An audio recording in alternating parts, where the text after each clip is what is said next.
Elizabeth, I am so morbidly excited to talk to you today. How are you? Morbidly excited. Wow, I don't get that very often. That's fun. I love it. I'll accept it. I'm great. How are you? I am wonderful and I'm really excited to glean your wisdom. I want to start today by asking you how on earth you found yourself in this line of work, how you found yourself dubbed the Green Reaper. Excellent pun, by the way. Tell me all of that. And thank you for saying glean the wisdom. People always say pick your brain. And even as a mortician, that totally grosses me out. So I like what you said much better. So as a young child, was definitely geared up for this life. A lot of people in my family home died, mother, grandparents, what have you. And I was the kid who worked through my grief by playing funeral in the sandbox and by figuring it out by reading the National Geographic and having a little tombstone garden on top of my nightstand. And then we spent a lot of time, of course, at funerals and burials and walking around cemeteries and all these things. So my path was a little bit different. And, when you're the kid that somebody's hamster dies and you're out there burying it in the side of the yard and saying the prayers, I think you're on a little bit of a different path than the other kids. So probably at age 13, I knew working in a funeral home probably was my calling, but I didn't really know what that would look like. Didn't really know what job title that was. I just knew maybe working at a funeral home. So life went on. I worked, did my thing, and then I came out to the parlor where I am right now in Boring, Oregon, about 20 years ago. And it is a repurposed goat barn. Place was falling apart. They needed somebody to run it. And within being here a super short period of time, I got a phone call from somebody who had a loved one named Wanda, who they called the Wanderer. They wanted to keep her at home. They wanted to bury her on their own property in their intentional community. And I thought, this sounds fantastic. Let's do it. So, guess what? We did it. It was really simple, it was very legal. And I thought, wow, watershed moment. This is why I'm in the industry. And within a very short period of time, I'd get calls from people who wanted to do the same thing. They wanted to have their backhoe and keep their loved one at home and bury them. And they said, "You're that Green Reaper. Aren't you that girl who does this?" And I thought, yes, I am.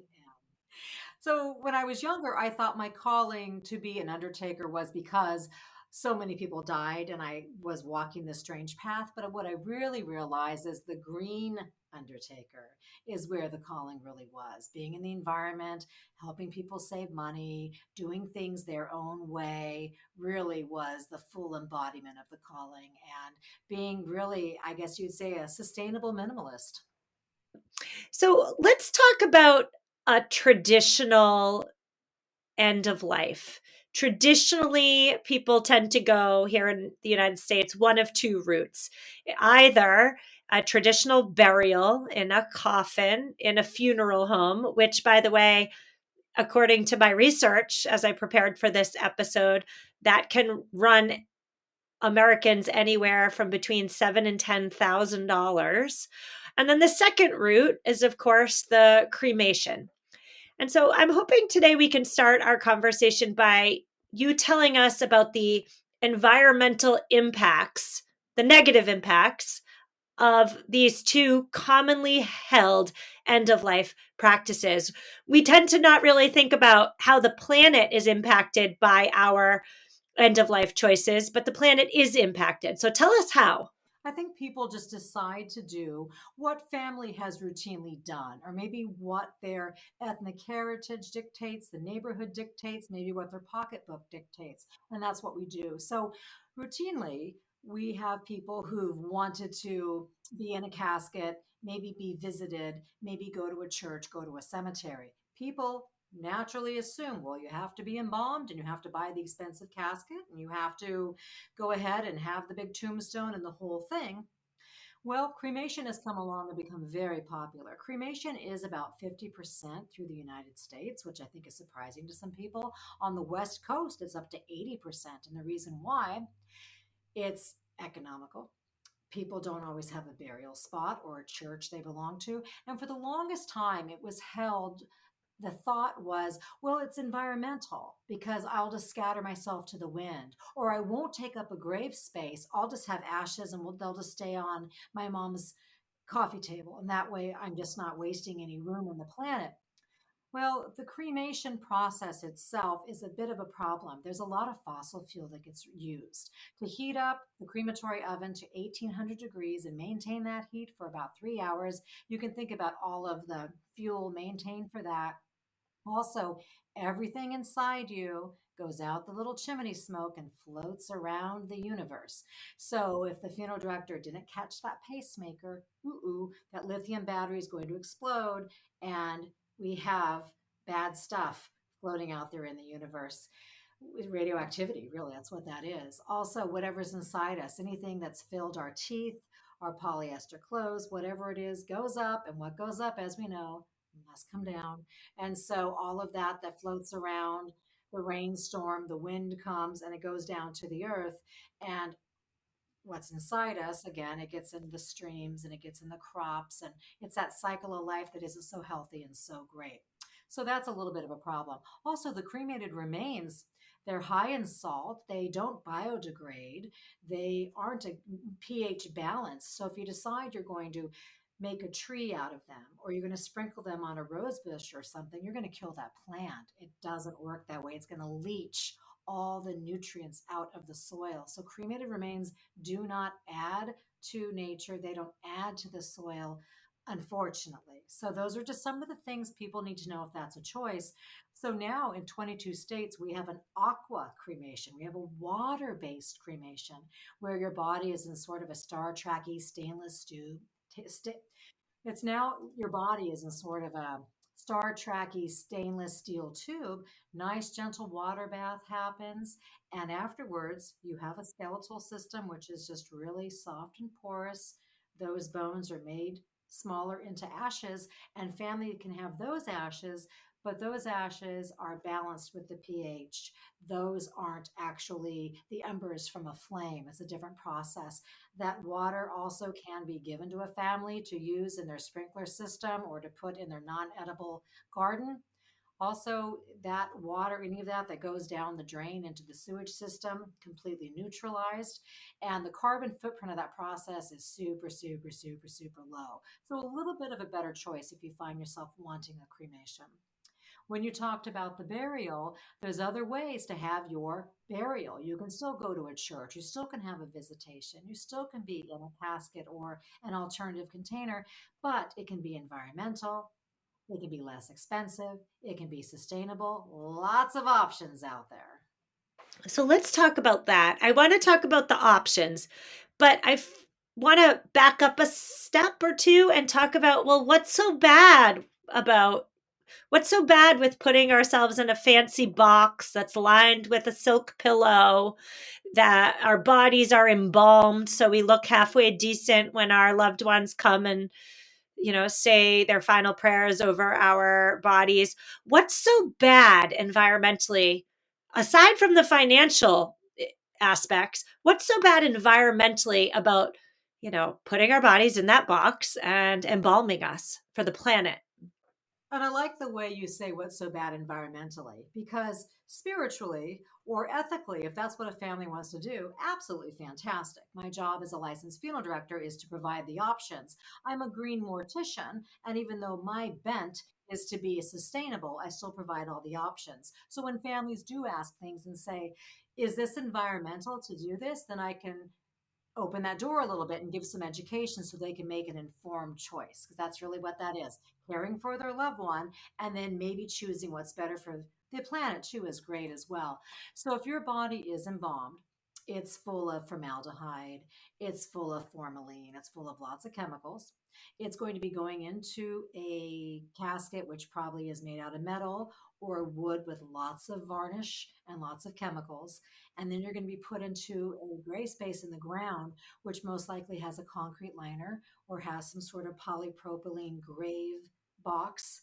And ultimately, all these resources are just going to be buried underground. all of these chemicals and plastics and oils are now leaching into the soil. And the real shame is our body is full of so much juicy goodness, and we're missing that ripe opportunity to give ourselves back, that last final act of going green. If you really want to be environmental, you can go out green by giving yourself green. And that would be allowing your natural body in a natural either shroud or pine box or banana leaves, whatever the heck it is, to be placed naturally into the ground. So none of those resources are used, but also all of the goodness goes in. And if you're buried at about a 3 foot level, 4 feet level, that's where all the fungi and the protozoa, and that's where everything is there, the whole environmental party. You want to go and become part of that and give yourself back. Now, that is a beautiful, beautiful cycle of life. I love that you mentioned the environmental party there because I love a good party and I want to go to that one. And I'll be honest, I assumed before talking to you and having this conversation on my radar, I assumed that being put in a box and then being put in the ground would take me to that environmental party. I don't even know, this is completely my ignorance showing, but I don't even know if I knew that bodies were embalmed.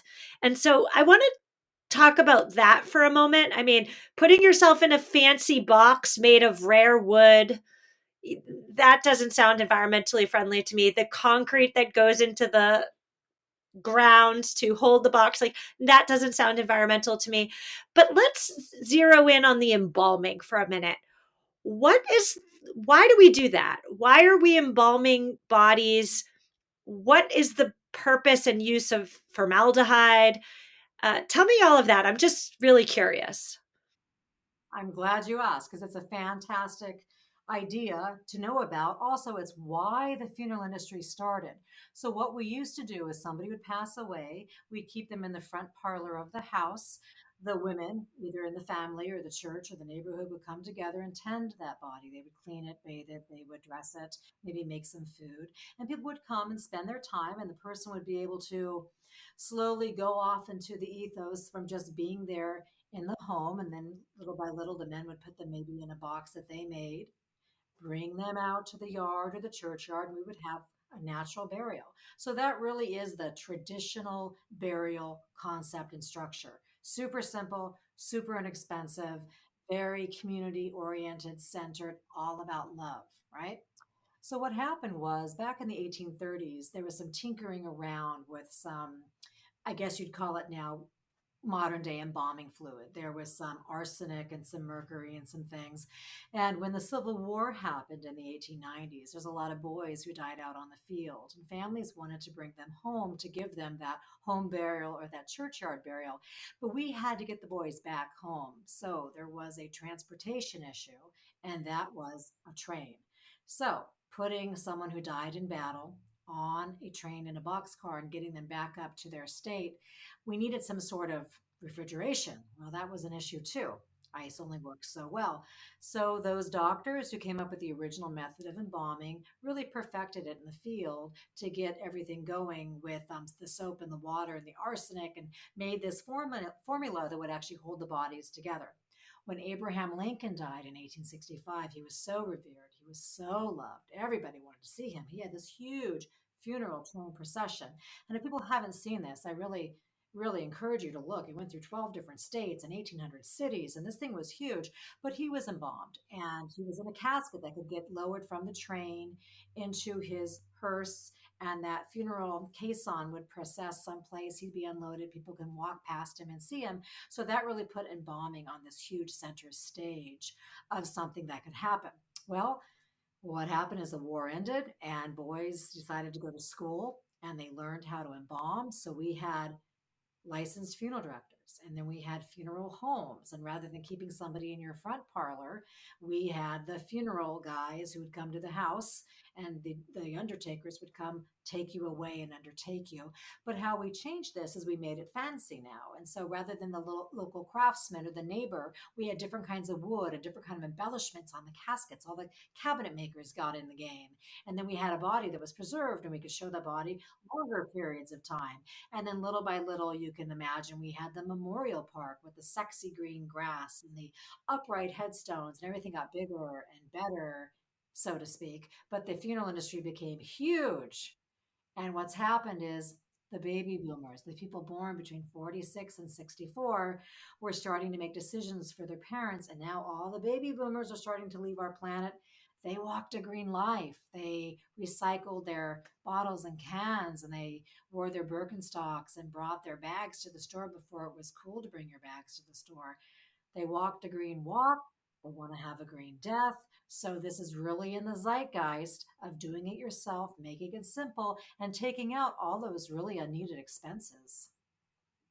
Yeah, as you're talking, I'm wondering whether, the rise of the funeral home is really just a rise in finding another way to make money off of someone's end of life. And I'm not even going to ask you that. That's just a question that's, floating around in my mind.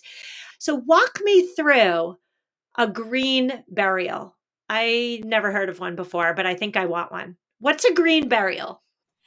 So, imagine someone passing away and the family taking the time to decide if they want to bathe their loved one, if they want to transport their loved one to the funeral home, if they want other people to be involved in what they're doing, if they want to come to the funeral home and spend time with their person, bathe their person, dress their person, what have you, and then be able to breathe into the experience of deciding if they happen to live in one of the states where they can have private land burial, maybe making that happen, or choosing one of the cemeteries in the 50 states. We've got several in every state that do allow a green burial to happen, which would just be a burial without a grave liner. That's the key. You ask for no grave liner, and can that happen?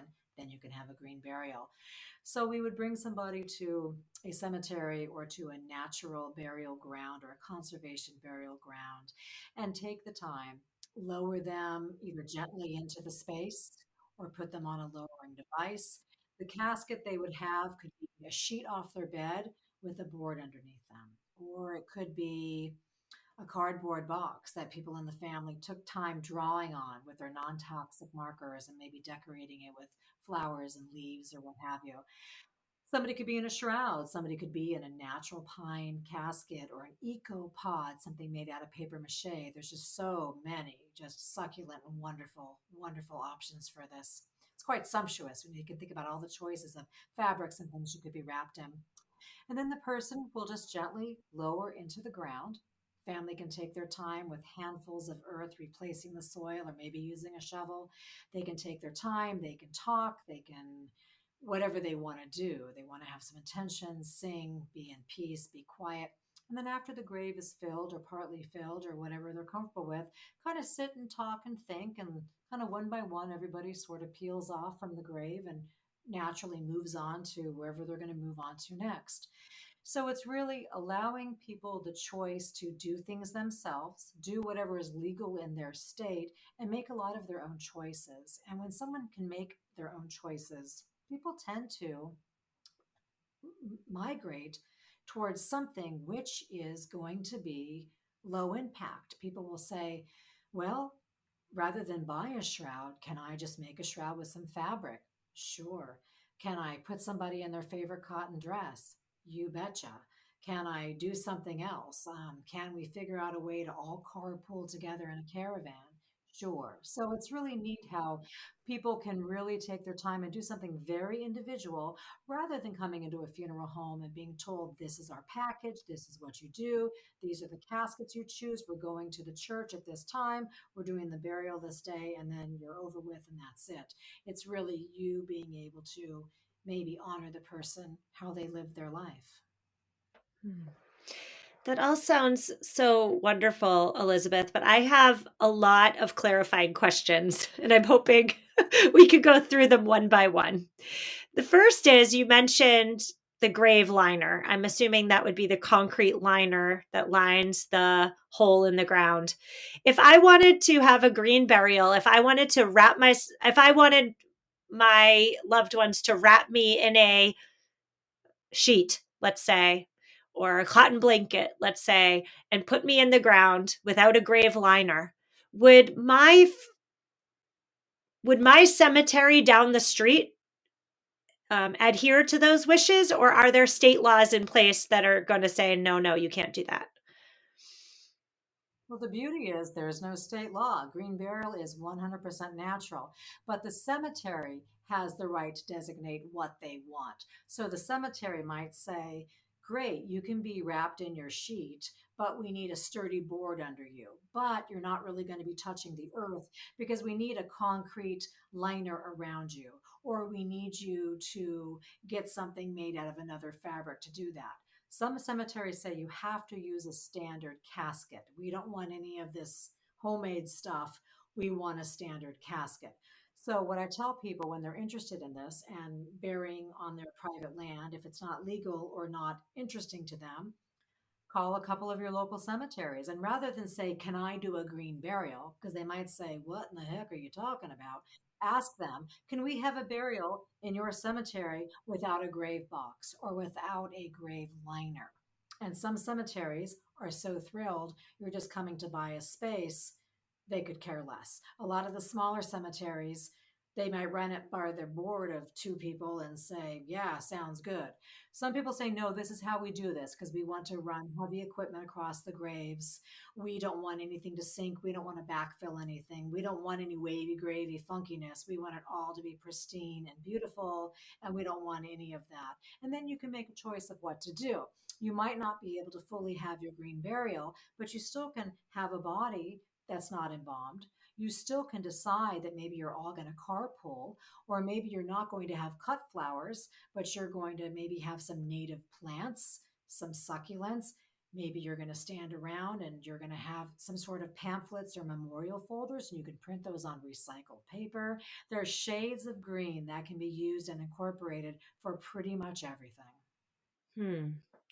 I love how you just opened up a Pandora's box of possibilities as to how to greenify um, this process, right? Like I'm thinking about all the cut flowers that are likely coming from South America. We can do little things here and there to make a funeral more environmentally friendly. But I still have some more questions, Elizabeth, and I'm hoping you'll bear with me. I'm wondering, if I choose not to be embalmed, does that mean then that my loved ones will not be able to view me? And that would be fine. As a side note, my opinion is that's weird. Like, let's have everybody look at my dead body. That's weird.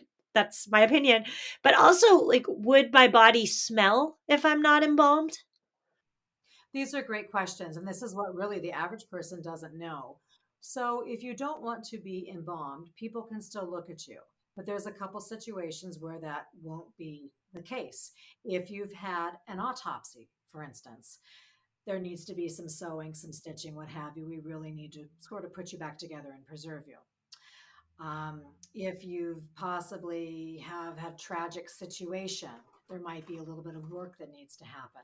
But the average person dies in a very average way. Either you've had an illness or you just get to a point in life where it's natural causes and your organs just slowly shut down. And most people die in a bed. Most die in a nursing home or at their own house or in a hospital. And you can have a visitation right there. There's no reason why a nurse or somebody can't just bathe you a little bit. The family can't comb the hair, even maybe change you into another outfit, and people can't come there and hold your hand and see you and spend time and talk to you. I think as humans, especially American humans, we really revere the body and who that person was. And people still might need to see their auntie or their uncle. And maybe rather than doing it at the funeral home, where you might have to pay more money and have more processes done, do it locally like that. You can have a visitation and people can see you without being embalmed. Some states have some rules. Again, check into what those are. Sometimes there's an issue where there's a contagious disease or something where we should really be removing some fluids out of you. But for the most part, yes, somebody can come see you. We can bring you into the funeral home. We can bathe you. We can have you resting comfortably. People can come say goodbye. Natural deceased bodies really aren't full of all these terrible bad things. And as far as the smell goes, I have a lot of families here on the West Coast, especially Oregon, Washington, where you can act as your own funeral director. You don't even have to hire a funeral home.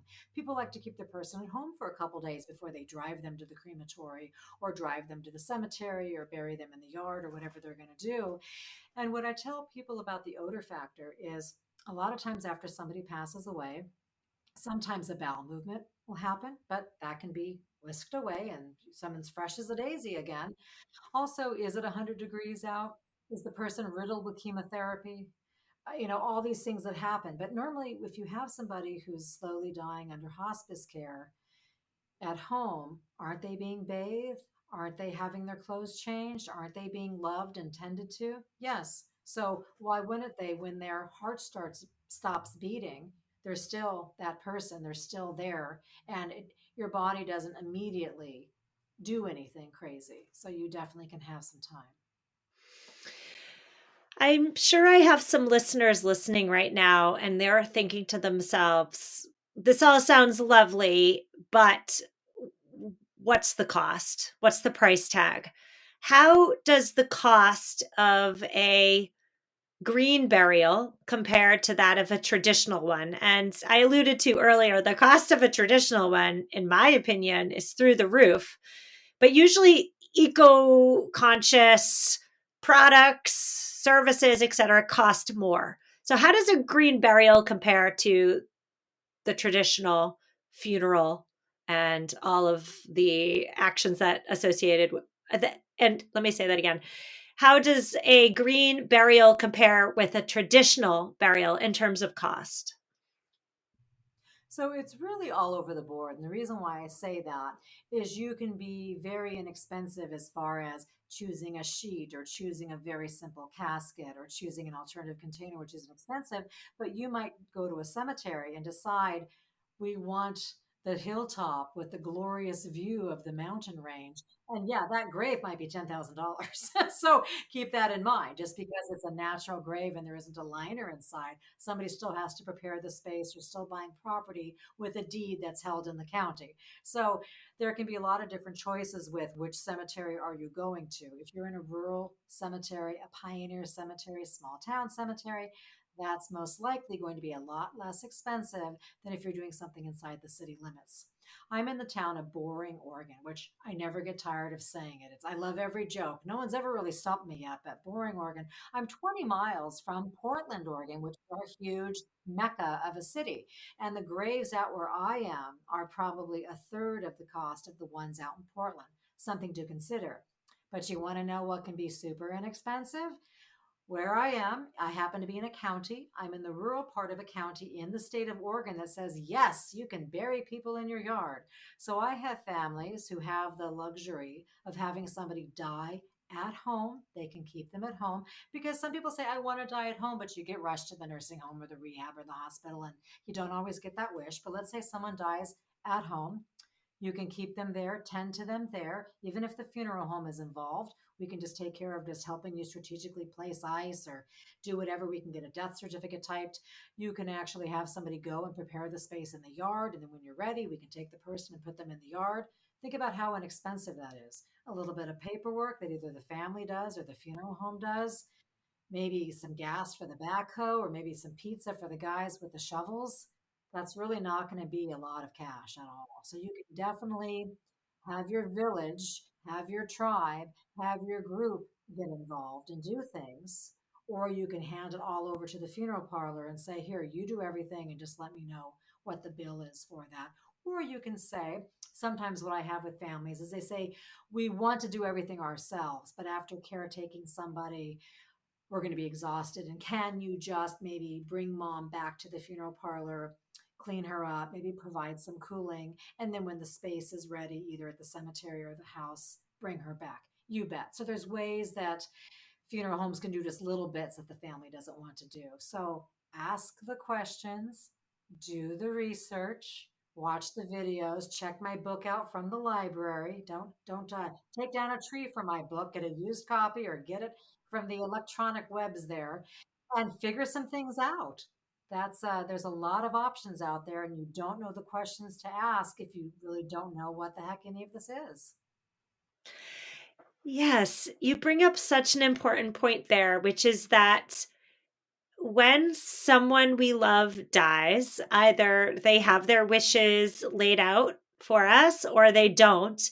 And we're in no states if they don't to, ask these questions. So we revert to what has been done, has always been done for the last few decades, let's say.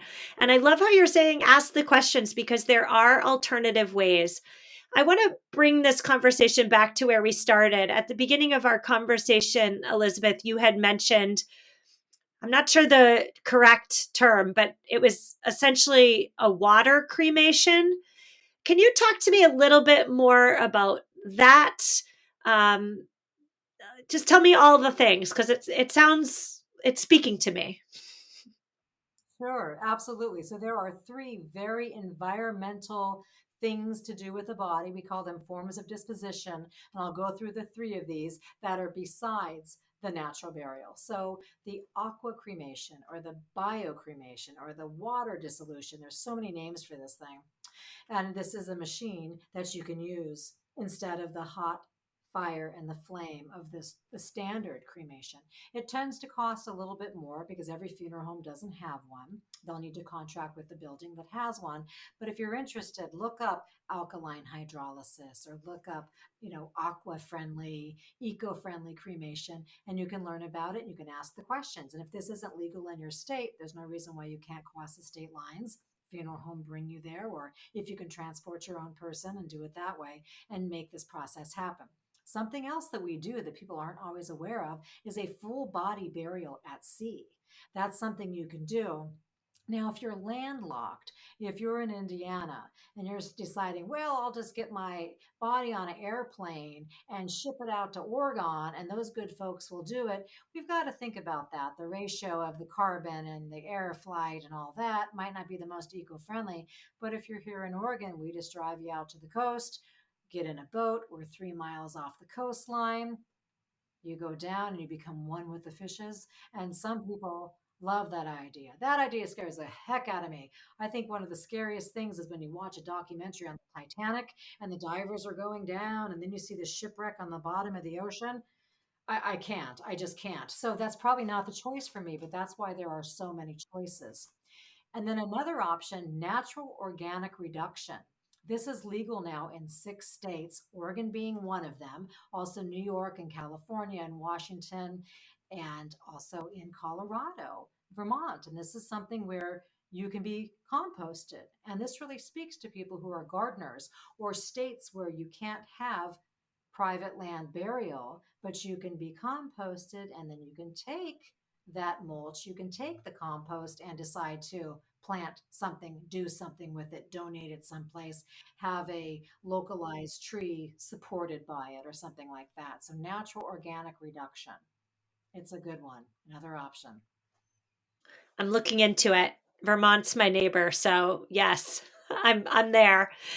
I want to end this conversation, Elizabeth, by asking you, and this is a very personal question, and if you don't want to answer it, that's totally fine. But have you given any thought to how you want your remains to be taken care of? And if so, are you willing to share with us?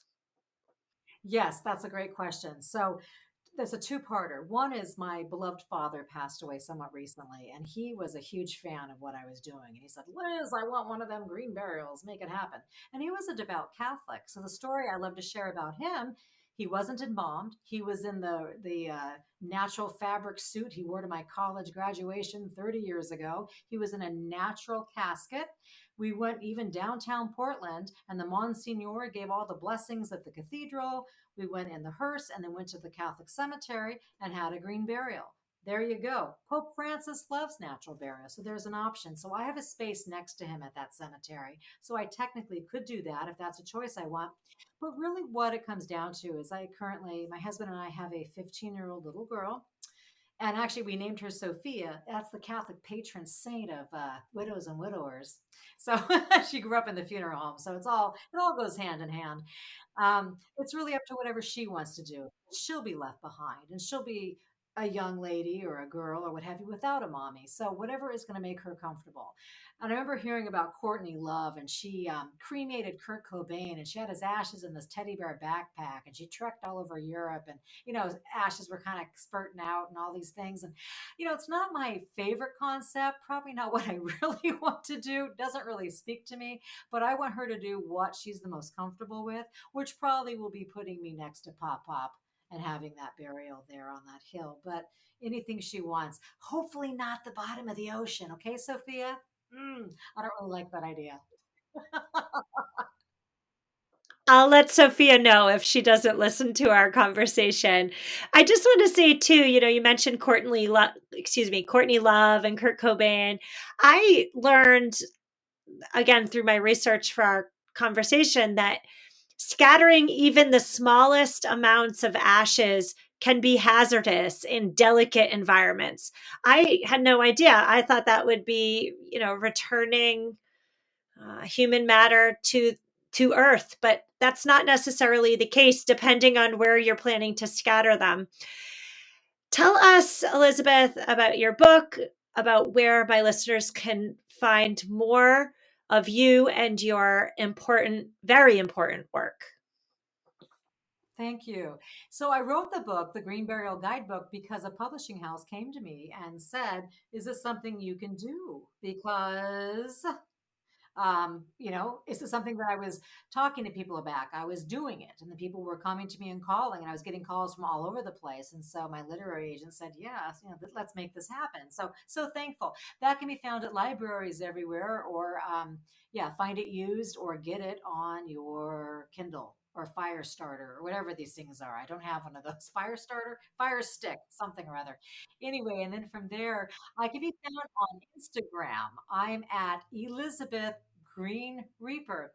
And I try to post a lot of the behind the scenes. And of course, we're always missing some of those really beautiful moments of the little tiny hand holding grandpa's hand and some of those really intimate moments because that's not appropriate to photograph. But other things, when people deliver caskets to the funeral home, or there's a natural organic reduction and kind of showing you what the vessels look like, and you get a little bit more of an idea of the day to day life of a green undertaker and really what happens. So that's a great way. Call me at the parlor. There's only one funeral home in Boring, Oregon. I'm the undertaker. Call if you have any questions, even if you're not anywhere in my local area, because you don't always have a friend who's a mortician. So I can hopefully answer some things for you too. Happy to do it. Knowledge, knowledge, education. It's all so important.